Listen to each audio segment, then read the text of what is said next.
Pour mieux s'immerger dans la réalité politique, sécuritaire, économique et sociale d'Israël, connectez-vous chaque matin sur Studio Kalita. Olivier Granilic vous y attend pour sa revue de la presse. Et ce matin, toute la presse partage le même sentiment. Ce n'est qu'une question de temps pour que la situation dans le Nord s'enflamme une nouvelle fois.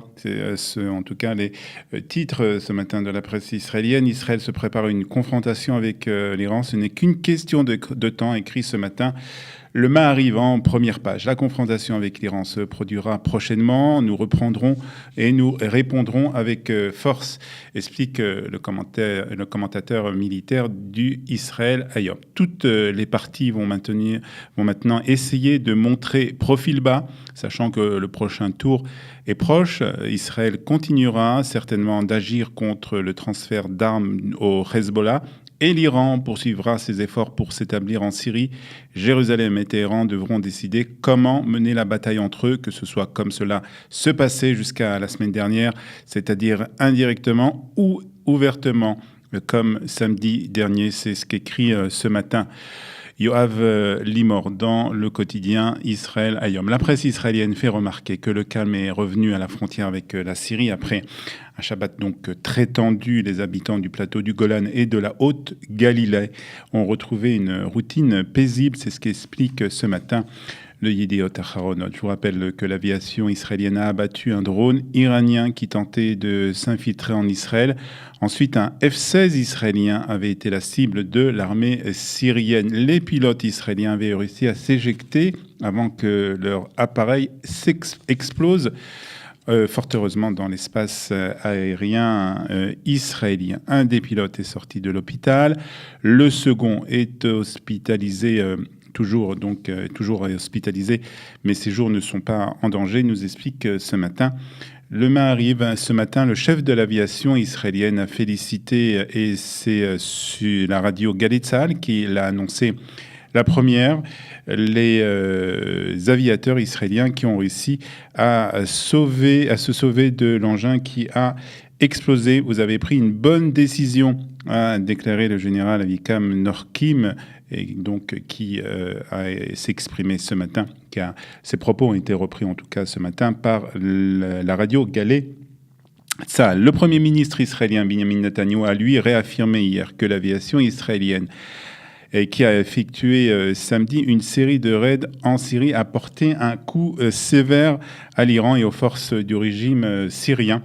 C'est ce que nous rapporte aussi ce matin le Yediot Aharonot. Nous continuerons à frapper tous ceux qui tentent de nous attaquer, a-t-il prévenu dans un communiqué qui a été diffusé par le bureau du Premier ministre. Et de son côté, le ministre des Transports et du Renseignement, Israël Katz, a accordé une interview à un site d'information saoudien. Et oui, saoudien. Ce qui est le plus surprenant, ce ne sont pas les déclarations de Israël Katz, mais le fait qu'un ministre israélien accorde une interview à un média saoudien. C'est vraiment une première. Nous allons enseigner à l'Iran une leçon qu'elle n'oubliera pas, déclare le ministre israélien donc à ce média saoudien.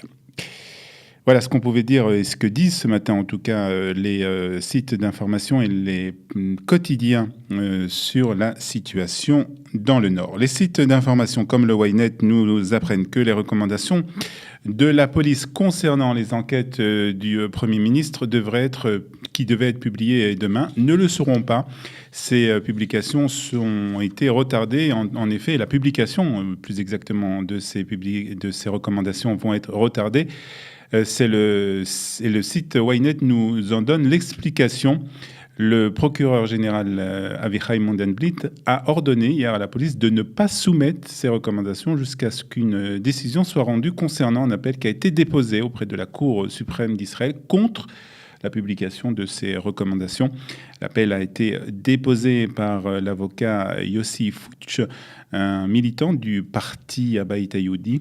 La Cour suprême d'Israël devrait donc se prononcer dans les jours à venir concernant donc cet appel de cet avocat qui demande à ce que ces recommandations ne soient pas pour le moment publiées.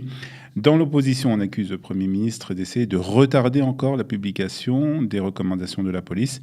Le Ynet précise qu'en réaction, Binyamin Netanyahu a déclaré dans un post sur Facebook qu'il n'avait aucun rapport avec l'auteur de cet appel qui a été déposé donc à la Haute Cour de justice. Le Maariv nous apprend, lui, que le chef de la coalition a retiré hier un projet de loi ayant pour objectif d'annexer les implantations israéliennes en Judée et Samarie de l'agenda de la commission des lois de la Knesset. La raison invoquée, précise le Maariv, la situation sécuritaire dans le Nord.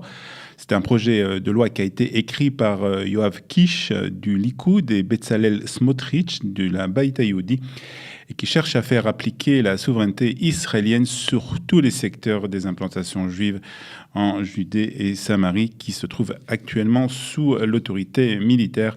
Elle sera probablement repoussée, nous indique le Maariv, jusqu'à la prochaine réunion de la commission des lois. Toute la presse israélienne revient ce matin sur l'enquête contre l'ancien chef de la coalition, David Bitton, qui a été interrogé pour la 7e fois au siège de la brigade antifraude de la police israélienne à Lod dans le cadre d'une enquête sur une suspicion de corruption dans les municipalités de Rishon LeZion et de Tel Aviv. Le député du Likoud, qui a démissionné de ses fonctions de chef de file de la coalition après que cette enquête a été rendue publique, mais qui est toujours membre de la Knesset, est soupçonné d'avoir reçu des centaines de milliers de shekels sous forme de pots de vin, à la fois en tant que maire adjoint de la ville de Rishon LeZion et en tant que député. C'est ce que nous précise ce matin le Israël Hayom. Il nous précise aussi que le député a, comme les fois précédentes, choisi de garder le silence et de ne pas répondre aux questions des enquêteurs. La visite du Premier ministre indien dans les territoires de l'autorité palestinienne passe pratiquement inaperçue dans la presse israélienne. Il faut chercher dans le Haaretz qui nous donne ce matin des grands moments de cette visite. Hier, Narendra Modi, le Premier ministre indien, s'est rendu sur la tombe de Yasser Arafat, nous explique le Haaretz, à Ramallah. Arafat est un grand leader. Sa contribution à la Palestine est historique, a déclaré le Narendra Modi. Le Premier ministre indien a rencontré le président de l'autorité palestinienne, Mahmoud Abbas, à Ramallah. Cette visite dans la région vise à renforcer les liens de l'Inde avec les pays arabes, a précisé un communiqué du ministère indien des Affaires étrangères. Le Premier ministre indien, ajoute le Haaretz, devrait signer une série d'accords économiques avec les Palestiniens avant de se rendre aux Émirats arabes et à Oman. Dans le cadre des relations entre New Delhi et Ramallah, un projet technologique commun a été construit dans la ville visant à créer des emplois. Et c'est le Yedot Aharonot qui nous l'apprend, et c'est le nouveau scandale en provenance du ministère de la Culture et de sa ministre, Miri Regev. À Paris, l'ambassadrice d'Israël en France ne participera pas à la soirée d'ouverture du Festival du cinéma israélien. La raison, la diffusion du film controversé Foxtrot, le film de Samuel Maoz, qui a créé une certaine polémique ici en Israël. Le Yedot Aharonot rajoute que Foxtrot donne une image très négative des soldats de Tsahal. Il précise tout de même que le film a remporté le Lion d'argent du Mostra de Venise et a été sacré meilleur film étranger par une revue cinématographique internationale. L'ambassade a suggéré à la direction du festival de choisir un film qui ne suscite pas la controverse pour sa soirée d'ouverture, mais à la suite de son refus, le ministère de la Culture et sa ministre, Miri Regev, ont décidé que l'ambassadrice ne sera pas présente à cette soirée.